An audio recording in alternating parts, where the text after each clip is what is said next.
नमस्कार, स्वागत है आपका हमारे खास प्रोग्राम में और मैं हूं पूनम शर्मा।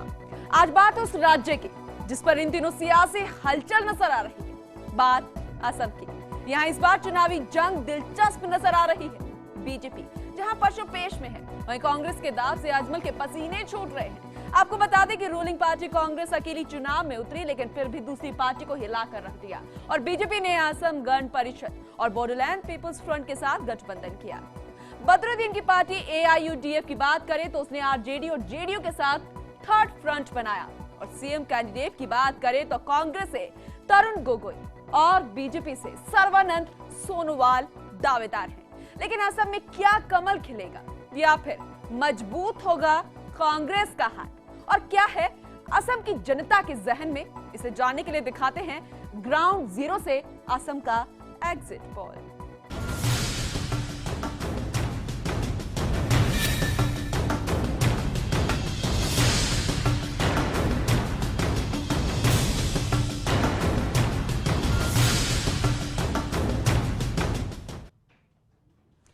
असम में विधानसभा चुनाव के लिए मतगणना 19 मई गुरुवार की सुबह से शुरू होगी और रुझान भी सुबह 11 बजे आने की उम्मीद है। मिली जानकारी के अनुसार मतगणना सुबह 8 बजे से दोपहर 3 बजे तक होगी और माना जा रहा है कि लगभग तस्वीर दोपहर 12 बजे तक साफ भी हो जाएगी कि असम में राज्य में बड़ा खिलाड़ी आखिर कौन बनकर उभरेगा।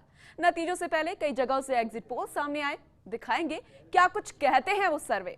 वही फर्स्ट इंडिया के अनुसार ग्राउंड जीरो से असम का एग्जिट पोल क्या है वो भी दिखाएंगे, लेकिन उससे पहले असम का सियासी समीकरण समझाने की आपको कोशिश करते हैं। जरा ये रिपोर्ट देखिए। असम विधानसभा की 126 सीटों के लिए मतदान हो चुका है। जनता ने उम्मीदवारों के भाग्य का फैसला कर दिया है और अब नतीजे 19 मई गुरुवार को सबके सामने भी आ जाएंगे। लेकिन राज्य में चुनावी तस्वीर अभी तक साफ नहीं है। राज्य में कोई भी सियासी पार्टी अपनी जीत के प्रति आश्वस्त नहीं है, यानी मतदाताओं का मन कोई नहीं पढ़ सका है। किसी भी पार्टी या गठबंधन के पक्ष में हवा नहीं है। अंतिम क्षण में भारतीय जनता पार्टी ने असम गण परिषद यानी AGP के साथ गठबंधन किया, जबकि हाग्रामा मोहिलारी नेतृत्व वाले बोडोलैंड पीपुल्स फ्रंट BPF के साथ उसका गठबंधन पहले से था। कांग्रेस बोडोलैंड को छोड़कर पूरे राज्य में अकेले चुनाव लड़ी। बिहार में कांग्रेस की सहयोगी जेडीयू ने असम में उसके लिए मुश्किलें खड़ी कर दी। जेडीयू और आरजेडी ने विधानसभा में दूसरे सबसे बड़ी पार्टी AIUDF के साथ तालमेल करके बीजेपी को रोकने के लिए लोकतांत्रिक मोर्चा बनाया और बदरुद्दीन अजमल इस मोर्चे के नेता हैं। कुछ राजनीतिक विशेषज्ञों का मानना है कि बदरुद्दीन अजमल की पार्टी की हालत खराब है। उनके 2 विधायक कांग्रेस में शामिल हो गए हैं और बीजेपी के बढ़ते प्रभाव की वजह से अल्पसंख्यकों का रुझान कांग्रेस की तरफ जा रहा है। कांग्रेस से 9 विधायकों के साथ बीजेपी में शामिल हुए हेमंत विश्व शर्मा भी कांग्रेस को ज्यादा नुकसान पहुंचाते नहीं देख रहे। तो वहीं नतीजों के बाद अगर कोई महागठबंधन बनाता है या इन 3 दलों के साथ कांग्रेस किसी तरह का तालमेल कर लेती है तो बीजेपी की उम्मीदों पर पानी फिरना तय है। वहीं इस चुनाव में सीएम तरुण गोगोई ने बीजेपी पर बाहरी का ठप्पा लगाकर मतदाताओं को लुभाने की कोशिश की।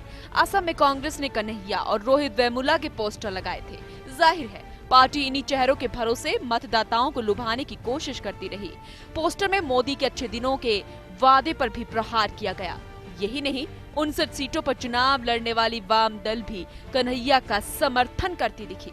असम के इस चुनाव में जहां तक जातिगत समीकरण का सवाल है तो कांग्रेस के लिए सबसे बड़ी ताकत मुस्लिम वोट बैंक है, लेकिन all India United democratic front AIUDF ने उस पर अपना दावा ठोककर कांग्रेस के लिए मुश्किलें बढ़ा दी है।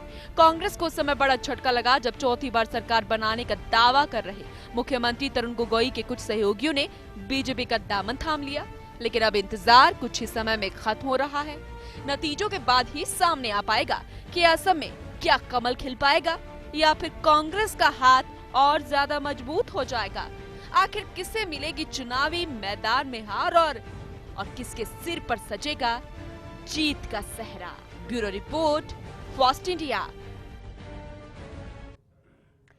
तो असम का सियासी समीकरण आपने समझ लिया होगा, लेकिन ये नहीं समझ पाए होंगे कि इस बार किसकी हवा है और जनता के मन में क्या है, क्या नतीजे होंगे। ये सब 19 मई गुरुवार की सुबह सामने आ भी जाएंगे। लेकिन उससे पहले फर्स्ट इंडिया आपको इंडिपेंडेंट पब्लिक सर्वे के जरिए बता रहा है ग्राउंड जीरो से असम का एग्जिट पोल, जो अब तक आए एग्जिट पोल से एकदम विपरीत है। चलिए ग्राफिक्स के जरिए इसे समझाने की कोशिश करते हैं। तो टोटल सीट की बात करें तो 126 सीट्स है, इलेक्शन हेल्ड 126 सीट्स पर हुआ है। और बीजेपी पार्टी की बात करें तो 41 सीट्स आने का अनुमान, और अगर बदलाव की बात करें तो 19-20 हो सकती है। 3 सीटें जो है वो प्लस माइनस यहां पर हो सकती है।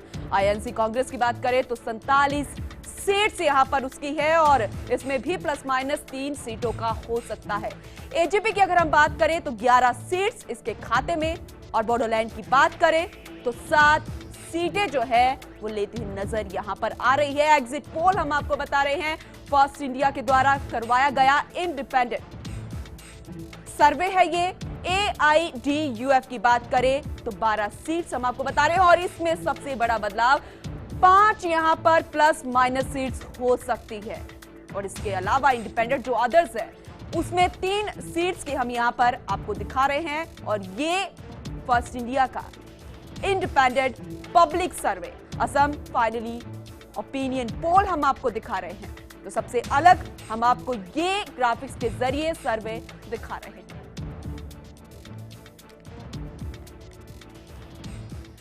फर्स्ट इंडिया का इंडिपेंडेंट पब्लिक सर्वे के जरिए किया गया एग्जिट पोल आपने देख लिया, समझ लिया। अब आपको सोशल जस्टिस फोरम गुवाहाटी की ओर से करवाया गया सर्वे भी दिखाते हैं, क्या कहते हैं उनके समीकरण। चलिए आपको यह भी बता देते हैं। फर्स्ट फेज इलेक्शन की बात करें तो कांग्रेस जो है 65 सीटों पर यहां पर चुनाव लड़ी, और अगर जीतने की बात करें तो पहले चरण में 31 यहां पर जीती हुई नजर आई। दूसरे फेज की बात करें तो 26 यहां पर 57 में से जीती हुई नजर आई। अगर कुल की बात करें तो 57 सीटें जो है वो कांग्रेस के खाते में दोनों चरण से आ सकती है। बीजेपी की बात करें तो पहले में 21, दूसरे में 11, और कुल की अगर बात करें तो दोनों चरणों में 32 यहां पर सीटें बीजेपी के खाते में। अगर एजीपी की बात करें तो पहले चरण में 7, दूसरे में 7, कुल 14 सीट्स यहां पर। और बीपीएफ की बात करें तो पहले चरण में 1 भी रही, दूसरे की बात करें तो दूसरे चरण में 3 का यहां पर रुझान नजर आ रहा है, और कुल की बात करें तो 3 दोनों चरण के बाद सीट्स यहां पर नजर आ रही है। यूडीएफ की बात करें तो पहले चरण में 3 और दूसरे में 6 सीट्स यहां पर, कुल मिलाकर 9 सीट्स यहां पर हम आपको दिखा रहे हैं। ये एग्जिट पोल जो है वो सोशल जस्टिस फोरम गुवाहाटी द्वारा करवाया गया है। यूपीपी की हम बात करें तो इसमें एक विनिंग सीट की हम बात करें, दूसरे चरण में 5 और कुल मिलाकर 6 सीट्स यहां पर। और अगर इंडिपेंडेंट की हम बात करें तो पहले चरण में 1, दूसरे में भी 1, कुल मिलाकर मात्र 2 सीट्स उसके खाते में आ सकती है।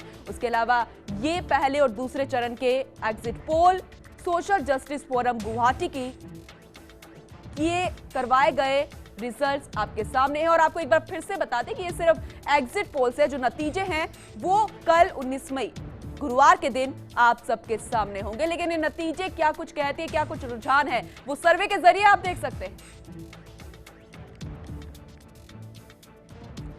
सोशल जस्टिस फोरम गुवाहाटी की ओर से करवाया गया सर्वे आपने देखा, यहां कांग्रेस को आगे दिखाया गया है और दूसरे नंबर पर बीजेपी को। चलिए अब आपको असम के regional channel Assam talks channel के सर्वे भी दिखा देते हैं। चलिए Assam talks channel 24x7 regional channel है जो कि कांग्रेस को 7 सीट्स यहां पर दे रही है, उससे ज्यादा भी हो सकती है। बीजेपी की बात करें तो 45 सीट्स यहां पर दिखाई गई है जो कि वो ज्यादा भी हो सकती है। और AIDUF की बात करें तो 11 सीट्स यहां पर है। अदर्स की बात करें जितनी भी दूसरी पार्टीज हैं तो उसमें मात्र 2 पार्टीज यहां पर दिखाई है। ये असम एग्जिट पोल का सर्वे हम आपको दिखा रहे हैं।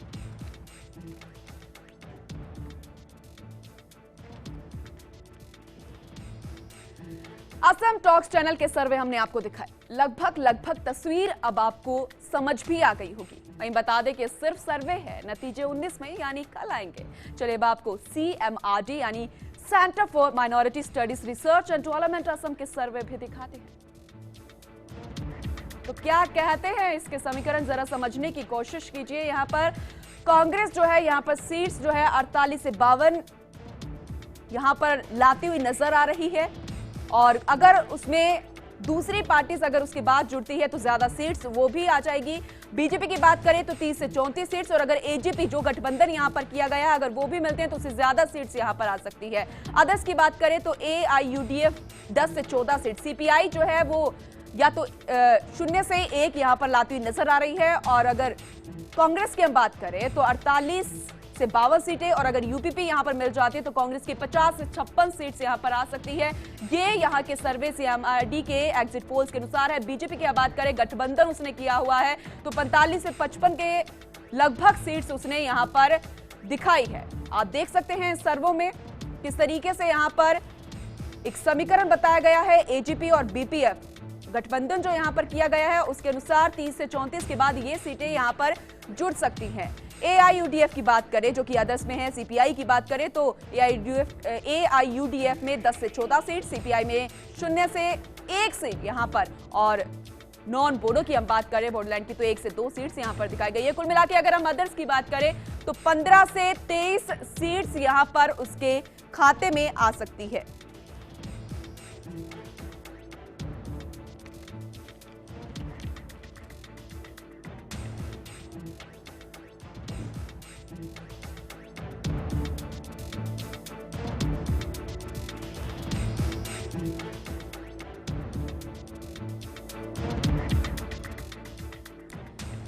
फर्स्ट इंडिया द्वारा करवाया गया इंडिपेंडेंट पब्लिक सर्वे हमने आपको दिखाया, दूसरे सर्वे भी हमने आपको दिखाए। अब आपको पूरी तस्वीर जो है लगभग सामने आ गई होगी, लेकिन नतीजे जो है वो कल सामने आएंगे। उसके अलावा क्या कुछ कहते हैं वहां के लोग, क्या कहती है वहां की आवाम, उससे ज्यादा जानकारी के लिए, पूरा मामला समझाने के लिए हमारे साथ रघुवीर सिंह जो कि सर्वे करता है इंडिपेंडेंट पब्लिक सर्वे के, वो जुड़ेंगे। लेकिन फिलहाल वक्त एक छोटे से ब्रेक का, जल्द लौटेंगे।